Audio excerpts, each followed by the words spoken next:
जय मां संतोषी।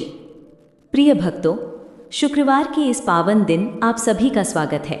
आज हम जिस कथा को सुनने जा रहे हैं वो केवल एक धार्मिक कथा नहीं, बल्कि संतोष, श्रद्धा और विश्वास की ऐसी अद्भुत कहानी है जो जीवन बदल सकती है। शास्त्रों में कहा गया है कि जो व्यक्ति श्रद्धा और धैर्य के साथ संतोषी माता की कथा सुनता है, उसके जीवन से धीरे धीरे दुख, दरिद्रता और मानसिक कष्ट दूर होने लगते हैं। जो भक्त इस कथा को ध्यानपूर्वक और अंत तक सुनता है, उसके घर में सुख, शांति, धन, समृद्धि और पारिवारिक प्रेम का वास होने लगता है। इसलिए भक्तों से विनम्र निवेदन है कि इस पावन कथा को प्रारंभ से अंत तक अवश्य सुनें। प्रिय भक्तों, अगर आप पहली बार हमारे चैनल पर आए हैं तो चैनल को अभी सब्सक्राइब कर लीजिए। कमेंट में श्रद्धा से जय मां संतोषी अवश्य लिखें। भक्तों, ये कथा उस समय की है जब एक छोटे से गांव में एक गरीब परिवार रहता था। उस परिवार में एक बुजुर्ग माँ और उसके 7 बेटे रहते थे। 6 बेटे मेहनती थे और व्यापार करके अच्छा धन कमाते थे। घर में धन की कमी नहीं थी, लेकिन 7वां और सबसे छोटा बेटा बहुत सीधा और भोला था। वो ज़्यादा पढ़ा लिखा नहीं था और ना ही उसे व्यापार की समझ थी। इसलिए उसके भाई उसे अक्सर ताने देते और घर के कामों में ही लगाए रखते। समय बीतता गया और जब सभी बेटों की शादी हो गई तो सबसे छोटे बेटे की भी शादी एक साधारण लेकिन बहुत ही संस्कारी और धैर्यवान लड़की से कर दी गई। उसका नाम था सावित्री। सावित्री बहुत ही सरल स्वभाव की थी। वो अपने सास ससुर और घर के सभी लोगों की सेवा करती थी। सुबह से लेकर रात तक घर का सारा काम करती, लेकिन फिर भी उसे कभी सम्मान नहीं मिलता था। घर की बाकी बहुएं अच्छे कपड़े पहनती, अच्छे भोजन करती और आराम से रहती, लेकिन सावित्री को अक्सर बचा हुआ भोजन दिया जाता। कई बार तो उसे पूरा भोजन भी नहीं मिलता। सावित्री ये सब चुपचाप सहती रही। उसने कभी किसी से शिकायत नहीं की। उसे विश्वास था कि भगवान एक दिन उसके धैर्य का फल अवश्य देंगे। एक दिन सावित्री बहुत दुखी होकर गांव के मंदिर के पास बैठी थी। उसके मन में एक ही प्रश्न था, आखिर उसके जीवन में इतना कष्ट क्यों है। उसी समय वहाँ कुछ महिलाएं आईं। वे बहुत श्रद्धा से पूजा कर रही थीं और गुड़ चने का प्रसाद बांट रही थीं। सावित्री ने उनसे पूछा, बहनों, आप किस देवी की पूजा कर रही हैं? तब उनमें से एक वृद्ध महिला मुस्कुराई और बोली, बेटी, ये संतोषी माता का व्रत है। जो भक्त सच्चे मन से शुक्रवार का व्रत करता है और संतोष रखता है, उसके जीवन से सभी कष्ट दूर हो जाते हैं। सावित्री ने आश्चर्य से पूछा, क्या सच में माता संतोषी इतनी कृपालु हैं? वृद्ध महिला बोली, हाँ बेटी, लेकिन इस व्रत में सबसे बड़ा नियम है संतोष। खट्टा भोजन नहीं खाना और श्रद्धा से माता का स्मरण करना। उस दिन पहली बार सावित्री के मन में आशा की एक नई किरण जगी और यहीं से उसके जीवन की कहानी बदलने वाली थी। आगे आप जानेंगे सावित्री कैसे संतोषी माता का व्रत प्रारंभ करती है और कैसे उसकी श्रद्धा की पहली परीक्षा शुरू होती है। प्रिय भक्तों, आपने देखा कि कैसे सावित्री के जीवन में दुख और अपमान ही उसका भाग्य बन गया था, लेकिन जब किसी मनुष्य के जीवन में सच्ची श्रद्धा जागती है, तब उसके जीवन की दिशा धीरे धीरे बदलने लगती है। उस दिन मंदिर से लौटने के बाद सावित्री ने मन ही मन निश्चय किया कि वह भी संतोषी माता का व्रत करेगी। अगले शुक्रवार की सुबह सावित्री बहुत जल्दी उठ गई। उसने घर के सभी काम पूरे किए। फिर उसने एक छोटी सी थाली में गुड़ और चने रखे, दीपक जलाया और मन ही मन संतोषी माता को प्रणाम किया। उसने कहा, हे माता, मेरे पास धन नहीं है, भोग नहीं है, केवल सच्चा मन है। यदि मेरी भक्ति सच्ची है तो मुझे धैर्य दीजिए। उस दिन से सावित्री ने हर शुक्रवार व्रत करना शुरू कर दिया।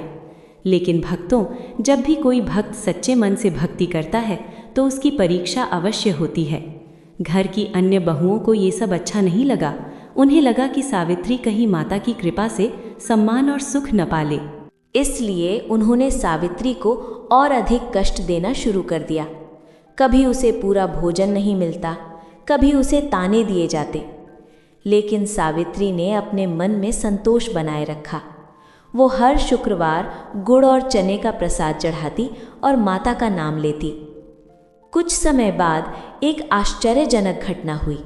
सावित्री का पति, जो हमेशा बेरोजगार रहता था, एक दिन अचानक गांव से बाहर काम की तलाश में चला गया। सभी लोगों ने उसका मजाक उड़ाया और कहा, तुमसे कोई काम नहीं होगा। लेकिन सावित्री ने उसे जाते समय केवल एक बात कही, माता संतोषी पर विश्वास रखना। भक्तों, कभी कभी विश्वास ही वो शक्ति बन जाता है जो असंभव को संभव बना देता है। कई महीनों बाद एक दिन अचानक खबर आई कि सावित्री के पति को दूर शहर में अच्छा काम मिल गया है। धीरे धीरे उसकी मेहनत रंग लाने लगी और उसे धन मिलने लगा। लेकिन घर में अभी भी सावित्री की परीक्षा समाप्त नहीं हुई थी, क्योंकि संतोषी माता की कृपा से पहले भक्त का धैर्य परखा जाता है। आगे आप जानेंगे कैसे सावित्री के जीवन में एक नई परीक्षा आने वाली है और कैसे संतोषी माता उसकी रक्षा करती हैं। भक्तों, समय धीरे धीरे बीतता गया और सावित्री लगातार संतोषी माता का व्रत करती रही। हर शुक्रवार वो गुड़ और चने का प्रसाद चढ़ाती और माता से केवल एक ही प्रार्थना करती, माता मुझे संतोष दीजिए। इसी बीच सावित्री के पति का भाग्य पूरी तरह बदलने लगा। उसके व्यापार में लाभ होने लगा और उसे सम्मान मिलने लगा। कुछ समय बाद उसने घर पैसे भेजने शुरू किए। घर में अचानक धन आने लगा तो सभी लोग आश्चर्य में पड़ गए। लेकिन घर की बाकी बहुएं ये बात जान गई कि ये सब संतोषी माता की कृपा से हो रहा है। उनके मन में ईर्ष्या पैदा हो गई। एक दिन जब सावित्री ने व्रत पूरा किया और उद्यापन करने का निश्चय किया तो उसने घर के बच्चों को प्रसाद खिलाने के लिए बुलाया। संतोषी माता के व्रत का एक नियम है, प्रसाद में खट्टा नहीं होना चाहिए। लेकिन भक्तों, ईर्ष्या और असंतोष मनुष्य को गलत रास्ते पर ले जाते हैं। घर की अन्य बहुओं ने बच्चों को सिखा दिया कि प्रसाद खाते समय खट्टा मांगना। जब बच्चों ने प्रसाद खाया तो उन्होंने जोर से कहा, हमें खट्टा चाहिए।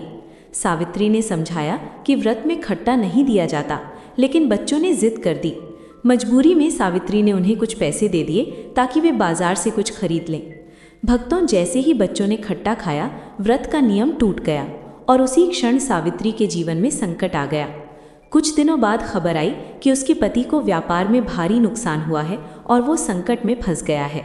सावित्री समझ गई कि कहीं न कहीं व्रत में भूल हो गई है, लेकिन उसने हार नहीं मानी। उसने फिर से संतोषी माता का स्मरण किया और मन में निश्चय किया कि वो फिर से श्रद्धा के साथ व्रत करेगी। आगे आप जानेंगे कैसे सावित्री अपनी गलती सुधारती है और कैसे संतोषी माता अंत में अपनी कृपा प्रकट करती हैं। प्रिय भक्तों, जब मनुष्य गलती के बाद भी श्रद्धा नहीं छोड़ता, तब देवी देवता स्वयं उसकी सहायता करते हैं। सावित्री ने फिर से संतोषी माता का व्रत शुरू किया। इस बार उसने और अधिक सावधानी रखी। उसने नियमों का पूरी तरह पालन किया और हर शुक्रवार माता का स्मरण किया। धीरे धीरे उसकी श्रद्धा और भी गहरी होती गई। एक रात सावित्री को स्वप्न आया। स्वप्न में एक दिव्य प्रकाश प्रकट हुआ और उस प्रकाश से एक दिव्य स्वर गूंजा। वो स्वर था संतोषी माता का। माता बोली, बेटी, तूने दुख में भी संतोष रखा, इसलिए अब तेरे जीवन के कष्ट समाप्त होने वाले हैं। अगले ही दिन एक चमत्कार हुआ। सावित्री के पति का व्यापार फिर से सफल होने लगा और वो सम्मान के साथ घर लौट आया। घर में खुशी छा गई। अब वही लोग जो कभी सावित्री को ताने देते थे, उसके धैर्य और श्रद्धा की प्रशंसा करने लगे।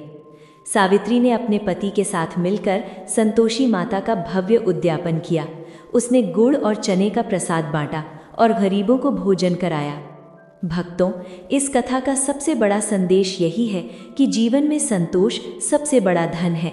जो व्यक्ति संतोषी माँ का व्रत श्रद्धा से करता है, जो खट्टे भोजन से बचता है और जो अपने मन में संतोष बनाए रखता है, उसके जीवन से धीरे धीरे दुख, ऋण, कलह और मानसिक कष्ट दूर हो जाते हैं। क्योंकि जहाँ संतोष होता है, वहीं माँ संतोषी की कृपा होती है।